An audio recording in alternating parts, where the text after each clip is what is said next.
अस्सलाम वालेकुम, मैं हूँ शहबाज बदर।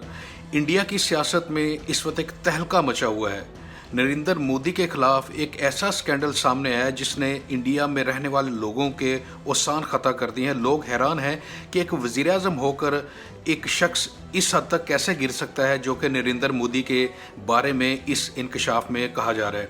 कहा यह जा रहा है कि नरेंद्र मोदी ने पुलवामा का जो हमला हुआ था वो नरेंद्र मोदी ने खुद करवाया था। ये हमला 2019 14 फरवरी को हुआ था, जिसमें सीआरपीएफ के 40 जवान इस खुदकुश हमले में मारे गए थे और अली डार एक लड़का था जो कि खुदकुश बमबार था और इस हमले की जिम्मेदारी थी वो जैश ए मोहम्मद ने कबूल की थी। और बाद में जैसा कि हम सब ने देखा है कि जैश ए मोहम्मद वही जमात है जो कि केरला के अंदर भी पाई जाती है और अफ़गानिस्तान में भी पाई जाती है, और इल्ज़ाम ये लगाया जाता है कि ये जैश ए मोहम्मद की फंडिंग इंडिया कर रहा है। तो उस वक्त जैश ए मोहम्मद ने ही रॉ के साथ मिलकर एक प्लानिंग की और एक खुदकुश बमबार को तैयार करवाया गया, जिसके ज़रिए 40 इंडिया के जो सीआरपीएफ के जवान थे वो उस हमले में मारे गए थे। और ये इंकशाफ एक व्हाट्सएप चैट के लीक होने की वजह से सामने आया है। ये व्हाट्सएप चैट जो है वो अर्नब गोस्वामी, जो कि एक इंडिया का बहुत मारूफ साफ़ी है, उसके और पार्थो गुप्ता दास के दरमियान हुई है, जो कि इंडिया ब्रॉडकास्टिंग का साबिक सरबराह भी रह चुके हैं। इस व्हाट्सएप चैट में अर्नब गोस्वामी पार्थो दास गुप्ता को ये बता रहा है कि 26 फरवरी को बालाकोट आज़ाद कश्मीर, जो कि पाकिस्तान में आता है, वहाँ पर इंडिया एक सर्जिकल स्ट्राइक करने जा रहा है और इसके बाद हमने इसको एक बहुत बड़ी खबर बनाना है और आपने ये करना है कि मेरे चैनल जो है इसको आपने सबसे ऊपर लाइमलाइट में लेकर आना है, बाकी चैनल से ज़्यादा इसको रेटिंग देनी है आपने।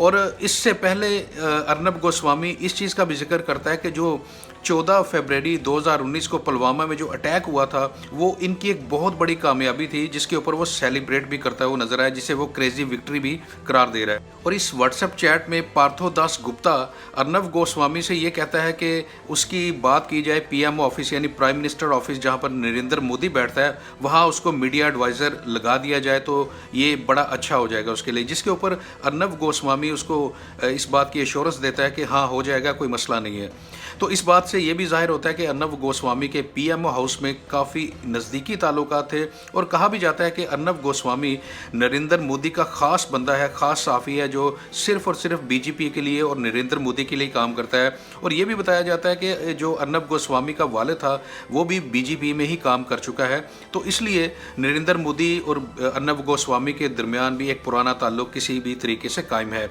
तो ये जब व्हाट्सएप चैट लीक हुई है, इसमें दो चीज़ें खुलकर सामने आई हैं। एक तो ये है कि जो पुलवामा का हमला है वो नरेंद्र मोदी ने खुद करवाया। दूसरा ये है कि इसके बाद जो सर्जिकल स्ट्राइक बालाकोट पर की गई वो भी नरेंद्र मोदी ने जिस तरह भी करवाई। हालांकि पाकिस्तान इस बारे में सिर्फ इतना कहता है कि कोई जहाज़ आए, उन्होंने थोड़ी सी उधर जहाज़ों ने आके एक दो बमबारी की और वापस चले गए, और वो आनन फानन आए और वैसे ही चले गए। इस पर इंटरनेशनल मीडिया की रिपोर्टिंग भी मौजूद है और जो इंटरनेशनल जर्नलिस्ट थे उनको भी वहाँ का दौरा करवाया गया था, जहाँ पर सिर्फ चंद दरख्त ही गिरे हुए थे। इससे ज़्यादा पाकिस्तान में कोई नुकसान नहीं हुआ था बालाकोट में। अब ये कहा जाता है कि नरेंद्र मोदी ने ये इसलिए करवाया था क्योंकि ये जो वाक़यात हैं ये सारे इलेक्शन से चंद दिन पहले के हैं और नरेंद्र मोदी को एक अवाम की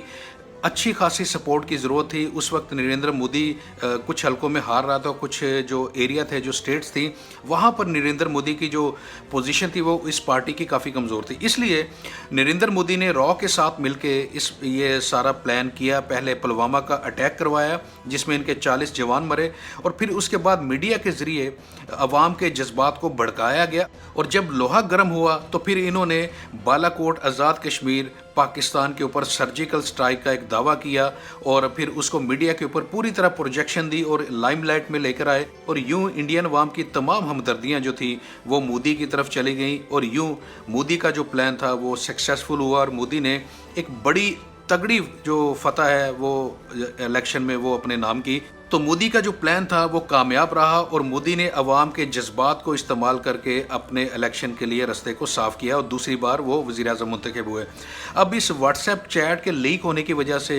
इंडिया के जो ताकतवर हलके हैं वहाँ पर ये बहुत इस वक्त बड़ी बहस हो रही है कि इस बारे में किस तरह नरेंद्र मोदी अपने आप को सेव करेंगे और नरेंद्र मोदी को क्या कटहरे में खड़ा किया जाएगा इन सवालात के जवाब देने के लिए, जो कि अर्नब गोस्वामी और पार्थो के दरमियान जो व्हाट्सएप चैट लीक हुई है, इसमें जो इल्ज़ामात सामने आ रहे हैं, क्या नरेंद्र मोदी इसके ऊपर अपनी लबकुशाई करेंगे? अब सवाल ये पैदा होता है कि व्हाट्सएप चैट लीक कैसे हुई। तो जो पार्थो दास गुप्ता हैं वो इंडियन ब्रॉडकास्टिंग जो एजेंसी है, जो कि टीआरपी टेली रेटिंग जो है वो अनाउंस करते हैं टेलीविज़न के मुख्तलिफ नेटवर्क्स जो होते हैं, उनके वो साबिक सीईओ हैं। तो उन्होंने अर्नब गोस्वामी को एक फेक टीआरपी दिलाई थी और उसको पब्लिक भी किया था, जिसके बारे में फिर इस पे इंक्वायरी बैठी तो वो गिरफ़्तार हुए। उस गिरफ़्तारी के बाद में मुंबई पुलिस ने इन्वेस्टिगेशन करते हुए पार्थो दास गुप्ता के मोबाइल फ़ोन से वो सारी चैट जो है वो बरामद की है, वो लीक हुई है। तो वहाँ से ये सारा जो स्कैम है वो सामने आया है कि ये पूरा स्कैंडल सामने आया है कि अर्नब गोस्वामी किस तरह नरेंद्र मोदी के साथ राब्ते में है और वो किस तरह नरेंद्र मोदी से के हवाले से बात कर रहे हैं पार्थो दास गुप्ता से कि वो किस तरह उनको पीएमओ ऑफिस में वहाँ पर डेजिग्नेटेड करवा सकते हैं और उनकी काफ़ी अंदर तक सुनवाई होती है और उनकी काफ़ी पावर है। तो ये बात, ये व्हाट्सएप चैट इस बात को भी जाहिर करती है कि ताकतवर हलकों में और मीडिया का आपस में कितना गठजोड़ होता है। किसी भी अनहोली गेम्स जो खेली जाती हैं, जहां पर आवाम की बलि दी जाती है, उसमें मीडिया और ताकतवर जो सियासी हलके होते हैं उनका किरदार किस कदर घिनौना होता है। तो इंडिया में रहने वाले लोग जो हैं वो इस वक्त इस खबर के, इस इंकशाफ के सामने आने के बाद एक सकते की हालत में, उनको लग रहा है कि उनका जो प्राइम मिनिस्टर है, जो कि उनकी हिफाजत करना उसकी जिम्मेदारी थी, वो अपने ही फौजियों को बलि का बकरा बनाकर अपने इलेक्शन की कैंपेन करता है और फिर वो दूसरी बार मुंतखब होता है सिर्फ़ और सिर्फ आवाम को बेवकूफ़ बनाकर, उनके जज्बात को उभार कर वो उनकी जज्बात का इस्तेमाल करता है, उनकी हमदर्दी हासिल करता है और फिर इसके बाद वो दूसरी बार प्राइम मिनिस्टर बनकर दोबारा वो पीएमओ ऑफिस में पहुंच जाता है। तो अब देखते हैं कि आइंदा दिनों में इंडिया के अंदर इस व्हाट्सएप चैट के लीक होने के बाद नरेंद्र मोदी पर किस तरह का दबाव बनता है, रॉ के जो डायरेक्टर था उसके किरदार को कैसे इसके बारे में बात की जाती है और अर्नब गोस्वामी इस बारे में क्या कहते हैं।